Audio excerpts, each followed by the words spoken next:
Queridos alunos, sejam bem-vindos. Aqui é o professor Nelson Gonfinetti. Eu sou endocrinologista e tenho muito prazer de comentar essas questões sobre a nossa especialidade. A endocrinologia é uma especialidade razoavelmente relativamente nova, apesar das doenças endócrinas serem descritas há muitos séculos, até séculos, como por exemplo o diabetes, que já foi descrito há mais de 1500 anos antes de Cristo. ah, Como especialidade, nós existimos há pouco mais de 100 anos, quando foram inicialmente determinados os primeiros hormônios bioquimicamente, né. Vamos lembrar que o pai da endocrinologia é o Frank Starling, aquele mesmo que faz aquela aquele fisiologista que determinou a relação da osmose. E ele foi o primeiro a identificar um hormônio, que é a secretina. Então, a partir da determinação desse hormônio, é que nós começamos a existir como especialidade.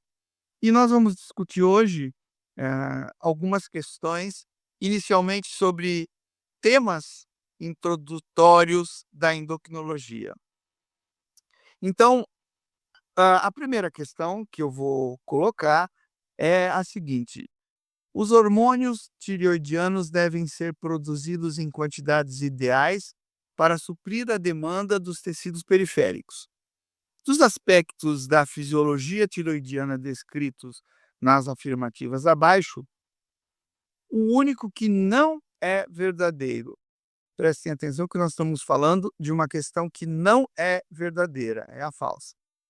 Então, a questão A: T4 e T3 são transportados para o interior das células-alvo por um processo passivo independente de transportadores de membrana. Precisamos, questão B, precisamos de no mínimo 100 microgramas de iodo por dia na dieta para evitar quadros de deficiência iota em relação ao iodo. Questão C, o TSH aumenta a transcrição do gene da proteína NIS. Nós vamos discutir sobre ela, além de prolongar a sua meia-vida e ser o responsável pelo seu posicionamento na membrana celular. A questão D, a proteína pendrina é encontrada na porção distal da célula folicular e o seu efeito é facilitar o transporte de iodo para o coloide. E a última alternativa, E, a deiodinase tipo 3 inativa o T3 e faz a conversão do T4 em T3 reverso.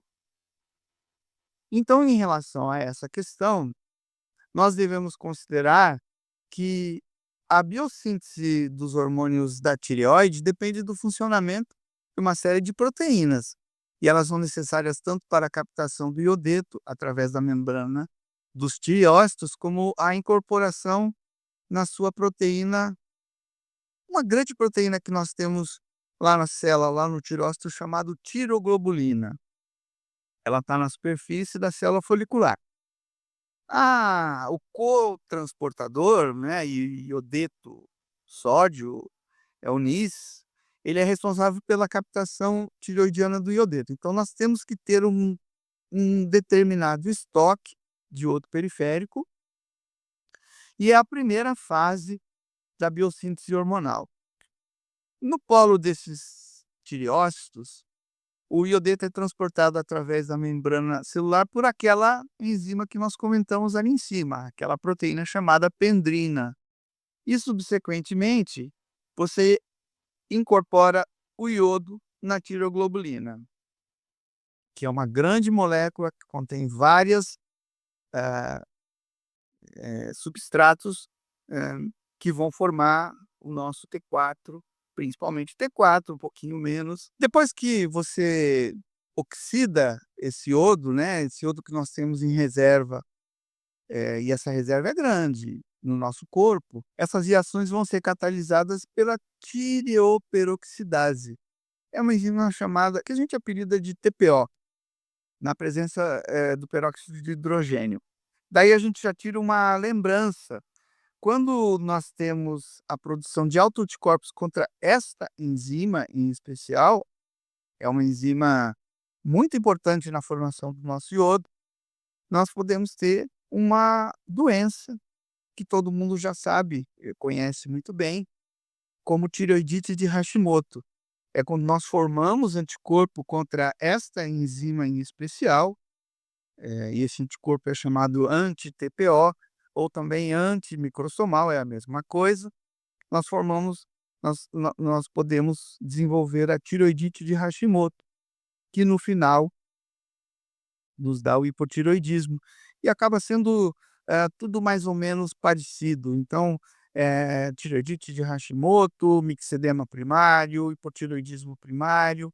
O determinante final é que nós temos falta, do hormônio tireoidiano, porque foi destruído por autoanticorpos nessa enzima em especial.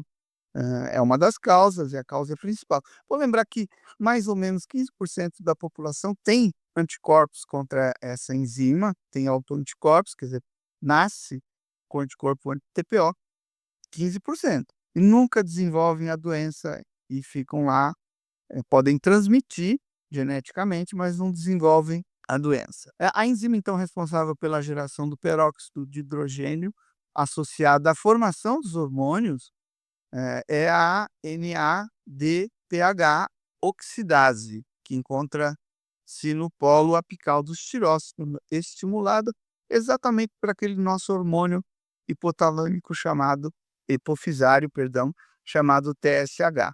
É aí que entra a necessidade de você ter esse hormônio adequadamente. É um hormônio extremamente estável metabolicamente, ele tem um pequeno ciclo circadiano, mas ele é estável durante o dia inteiro e a variação dele é muito pequena. Aparentemente, então, a geração do peróxido de hidrogênio é passo limitante na biossíntese desses hormônios, em condições de suficiência do iodo. Agora, a única questão que não está, então, correta é a questão relativa à quantidade necessária de iodo para que nós possamos ter uma função tiroidiana normal. A gente precisa em torno de pelo menos 150 a 200 microgramas por dia.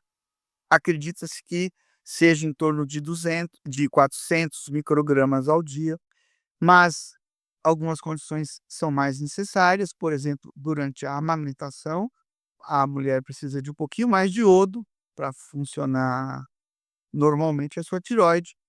Agora, em razão da grande quantidade de iodo que nós temos em vários alimentos, por exemplo, nos peixes, nos derivados, dos frutos do mar, atualmente o sal é iodado em quantidade suficiente para que a gente tenha estoque necessário de iodo, por muito tempo. Então, deficiência de iodo como doença é muito rara. A questão, então, correta nessa situação é marcar o B. A segunda questão básica de endocrinologia que nós vamos discutir diz respeito ao seguinte tema: a regulação do balanço energético envolve moléculas sinalizadoras produzidas perifericamente que levam informações ao sistema nervoso central através da ligação com receptores hipotalâmicos, causando mudanças na ingestão e no gasto de calorias. A sinal alternativa, que apresenta apenas sinalizadores periféricos. Essa questão é muito interessante porque o desenvolvimento da fome, do apetite e do gasto energético tem vários componentes. É um componente complexo, já razoavelmente entendido, e que a gente pode muito pouco interferir, medicamentosamente falando. Então, as questões sobre sinalizadores periféricos são: A, leptina e as orexinas; B, a grelina e o neuropeptídeo Y; a questão C, o GLP-1 e o polipeptídeo YY; a questão D, a leptina e o peptídeo relacionado ao agouti. O agouti é um receptor que nós temos lá no hipotálamo, já adiantando, responsável pela saciedade, e insulina e iotaxina. O nosso balanço energético vai ser sempre uma relação, então, entre o que é consumido e o que é gasto. E isso não tem uma escapatória, quer dizer, o corpo ele faz um balanço. Se você tiver a ingesta maior que o gasto, eu acumulo. Se eu tiver a ingesta menor que o gasto, eu vou gastar o que eu tenho armazenado. Então ele vai ser ou negativo, quando o consumo de calorias não atinge a necessidade diária, isso se chama desnutrição, é mais raro hoje em dia, e o gasto de energia, e ele vai ser positivo quando acontecer o que a maioria das pessoas infelizmente são acometidas, que é o excesso de peso, né, quando você tem a ingesta maior que o gasto. Apesar da gente saber disso, a gente não controla suficientemente, a nossa ingesta calórica e a regulação do nosso peso. Quando você tem um gasto de energia maior, você necessita usar reserva, ocasionando perda de peso.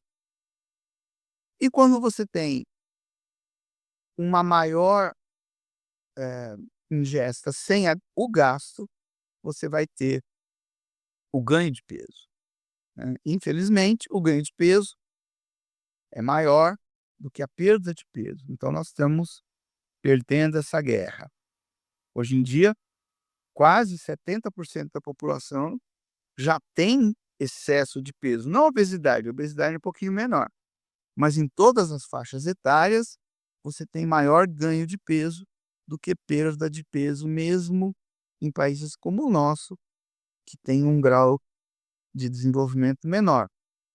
Nos países mais desenvolvidos, principalmente em razão do consumo de alimentos ultraprocessados, de fácil absorção e pouca quantidade, biologicamente agradável, né, para o corpo, só com calorias, portanto, só com gordura e carboidratos, a guerra está sendo perdida.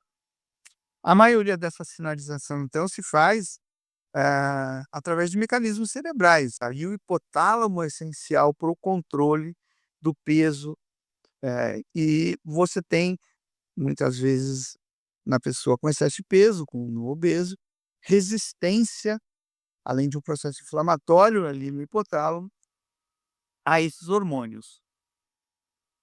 Então, você precisa sinalizar principalmente com leptina, no tecido adiposo, com grelina, eh, oriundo principalmente das células do fundo gástrico, aonde você tem, a maior quantidade da produção do único hormônio orexígeno nosso, que é o hormônio chamado grelina, ele tem uma similaridade com o GH, por isso que ele chama grelina, e o GLP-1 e o neuropeptídeo Y, que, sinalizam as células finais do intestino delgado.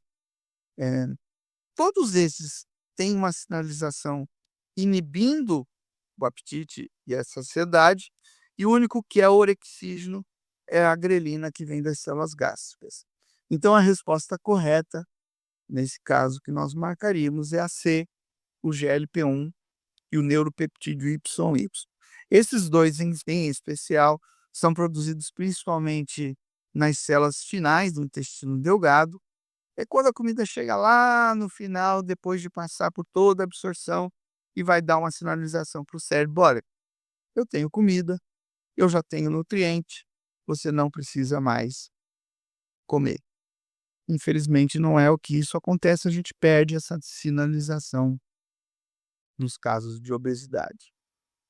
A terceira questão é uma questão, bastante interessante e básica, que diz respeito aos nossos adipócitos, às nossas reservas energéticas. Então ela é assim enunciada: em relação aos adipócitos viscerais, os adipócitos localizados no tecido celular subcutâneo são. Nós temos, então, basicamente 2 tipos de adipócitos no corpo humano, né, o adipócito periférico e o adipócito visceral.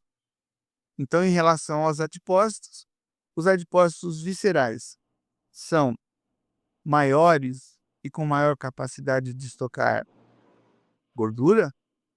A questão B, menores, mais sensíveis à ação antilipolítica das catecolaminas. A questão C, eles são maiores, com menor capacidade de estocar gordura e mais sensíveis à ação antilipolítica das catecolaminas. Na questão D, eles são menores, com maior capacidade de estocar gordura e mais sensíveis à ação antilipolítica da insulina. E a questão E, maiores e com menor capacidade de estocar gordura. Então, o nosso tecido adiposo, ele é formado por 2 grupos. Como eu já tinha enunciado, o tecido adiposo corporal é formado de tecido intraabdominal, que é o chamado tecido adiposo visceral, e o tecido adiposo subcutâneo. Em quantidade, obviamente, o tecido adiposo subcutâneo é muito maior do que o tecido adiposo intravisceral. Uma das principais diferenças entre eles é que o adiposo visceral, eles são metabolicamente mais ativos, eles representam uma maior atividade lipolítica que os tecidos, que os adipócitos do tecido adiposo subcutâneo. Então, tecnicamente, você tem ali dentro, do abdômen, o tecido visceral mais exposto a cortisol e catecolaminas do que o tecido adiposo subcutâneo e mais predisposto à liberação, após a lipólise, de triglicéridos e ácidos graxos para o sistema porta-hepático e a liberação para energia. O acúmulo dessa gordura visceral, ela está associada principalmente por essas questões, então, a hiperglicemia, a hiperinsulinemia, a hipertrigliceridemia e a intolerância à glicose, que no fundo se resume tudo no que a gente chama de síndrome metabólica ou diabetes mellitus. Há uma há um overlap, há uma há um inter há uma interligação muito importante entre todas elas são muito parecidas. No fundo, o que isso causa de deletério para o corpo humano é doença cardiovascular, né. Então, eh, esse tecido adiposo, ele acaba sendo pior metabolicamente do que o tecido subcutâneo. Como o tecido subcutâneo tem em grande quantidade muito maior, ah, digamos que a malignidade metabólica dos 2 acabam se equivalendo. Eles são muito próximos um do outro em termos propriedades ruins para o nosso metabolismo. Entretanto, se a gente for comparar os 2, o tecido visceral é metabolicamente pior. Então, de uma maneira geral, o tecido adiposo, o citoplasma do adipócito, de uma maneira geral, o citoplasma desse adipócito tem como a característica a presença de um vacúolo, lipídico que ocupa 95% da célula. O vacúolo é único, né, então, eh, ele vai aumentando, aumentando, aumentando, ele chega a aumentar até 10 vezes o tamanho da célula, e quando ele alcança esse tamanho máximo, ele pede o auxílio da formação de novos tecidos, novos adipócitos. Então não tem fim, né, não adianta simplesmente retirá-lo cirurgicamente que ele vai voltar, de algum modo, se você oferecer a ele o seu fruto energético, né. O volume dos adipócitos, então, do tecido visceral é maior comparativamente ao tecido subcutâneo, o adipócito é maior. Essa é uma característica relevante e isso causa, maior sensibilidade à insulina, e a captação parece ser inversamente proporcional ao volume desses adipócitos. Então há um maior há uma maior correlação entre essa adiposidade visceral e o diabetes tipo 2, e a gente coloca todos eles mais ou menos próximos, né? Síndrome metabólica, síndrome de resistência insulínica, diabetes mellitus tipo 2, intolerância à glicose, pré-diabetes, que não é um termo muito bom, porque no fundo todos esses que eu falei para vocês vão ocasionar doença cardiovascular e o que mais acomete a nossa população, que é o óbito por essas causas, AVC e infarto agudo do miocárdio. Portanto, a alternativa correta é que o tecido adipócito visceral, eles são maiores, com maior capacidade de tocar gordura, e o item certo é o item A. Na quarta questão, é uma questão muito delicada, porque isso foi, há uma visão endocrinológica diferente das outras especialidades, diz respeito ao uso ilícito, de andrógenos, né, de anabolizantes. Então a questão 4 é a seguinte: o uso ilícito de andrógenos por atletas pode levar a efeitos adversos, exceto infertilidade, questão A. A B, redução do HDL colesterol. Questão C, sonolência e apatia. A questão D é ginecomastia e a questão E, lesão dos tendões. Então, hormônios e esteroides anabólicos, o endocrinologista tem uma visão muito crítica em relação a eles. São a testosterona e os seus derivados. Eles são produzidos basicamente pelo testículo e pela córtex da suprarrenal. No caso da córtex da suprarrenal, são os andrógenos chamados fracos, eles são pouco importantes do ponto de vista futuro metabólico, até eles perdem a função a partir dos 55 anos de idade, e eles podem ser usados, prestem atenção que eu estou colocando, podem ser utilizados em tratamento de sarcopenias, do hipogonadismo e da osteoporose. Entretanto, o uso deles é muito controverso. Em alguns é muito bem estabelecido. Se no homem você, por algum motivo, não tem testículo por um acidente, por câncer, por retirada cirúrgica, você tem que repor, porque você necessita desse hormônio. Mas, afora isso, terapêutico é muito delicado, muito controlado. Então, eles podem causar efeitos colaterais. A gente toma muito cuidado, porque o efeito colateral pode ser pior do que o efeito benéfico.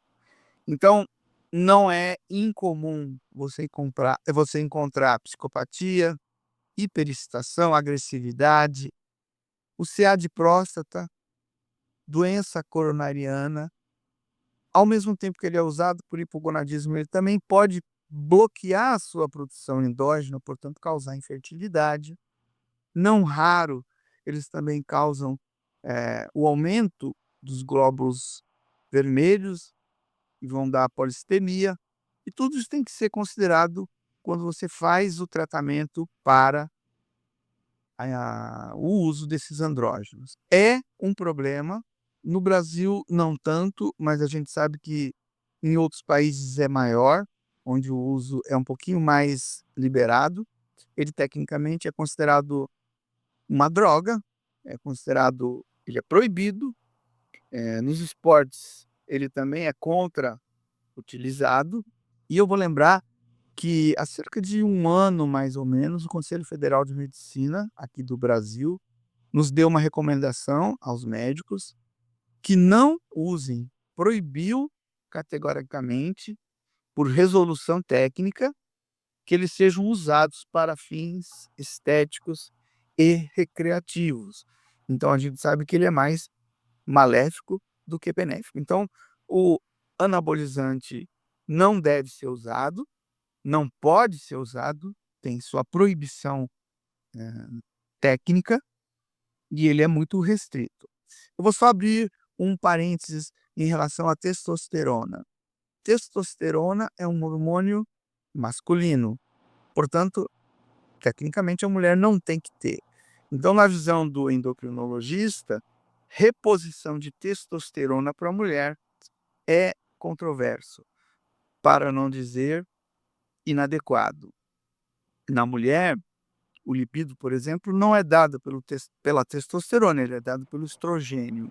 Então nós não podemos repor testosterona na mulher quando esta tecnicamente está baixa. A testosterona só é importante na mulher numa pequena fase, ali nas células da granulosa do ovário, quando ele sofre conversão para estradiol e dá sequência, então, na formação do óvulo, e é importante na fertilização, mas ele só é importante tecidualmente, né, no tecido e não perifericamente. Toda essa esse quadro feminino é dado por outros hormônios e não pela testosterona.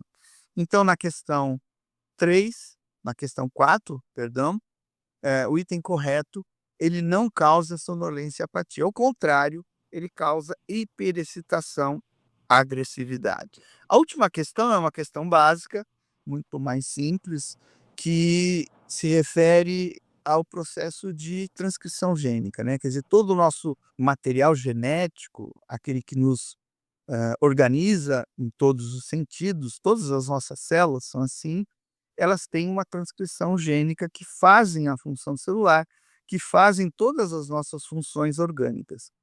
Então, o processo de transcrição gênica, é a questão número 5, refere-se à geração do pré-RNA mensageiro, geração do RNA, geração do DNA, é o item C, a questão D é a duplicação do DNA e a questão E é a multiplicação do DNA.